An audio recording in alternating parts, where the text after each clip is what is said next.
كان زمان ايام الرخص الناس بتشتري الجبنة من البقال. كان البقال ما عندوش حضارة وبيلف الجبنة في ورقة جورنال. سيد افندي ياكل الجبنة ويقرا الورقة اللي كانت فيها الجبنة. بعد سيد افندي ما كل جبنة بقى مثقف.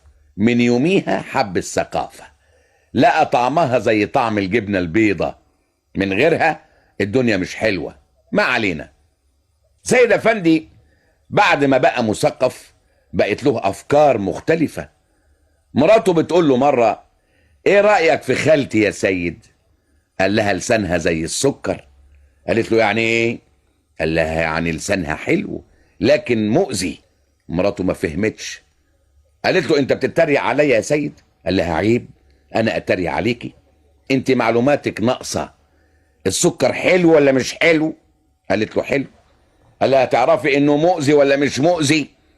قالت له: السكر مؤذي في ايه؟ قال لها: ايوه، ده سؤال وجيه. اول مرة تسأليني سؤال وجيه من ساعة ما اتجوزنا من 40 سنة. يا سلام، 40 سنة متجوزين، مش حاجة عجيبة دي؟ مش حاجة ما حصلتش دي؟ قالت له: عجيبة في ايه يا سيد؟ ايه اللي عجيب في الجواز؟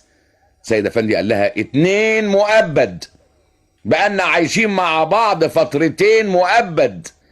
المؤبد اللي بياخد حكم مش بيقعد 20 سنة؟ قالت له: اه. قال لها: خلاص، انا خدت حكمين، قعدت 20 سنة و20 سنة وراهم. صبر عظيم، صبرت ونلت صحيح. مرات سيد افندي قالت له: انا ما احبش انك تتكلم على خالتي. يعني ايه تقول لسانها زي السكر وحلو ومؤذي؟ عيب كده، ثم ده جهل. السكر مؤذي في ايه؟ سيد افندي قال لها: يا جهلة، السكر مش مؤذي.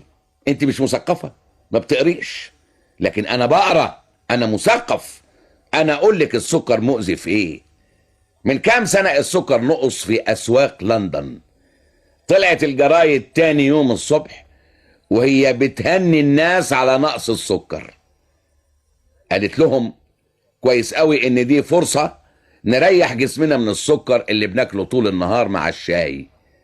الانجليز بيحبوا الشاي، بياخدوه الصبح والساعة 5 وممكن في الشغل كمان. الشاي عندهم زي القهوة عند الامريكان.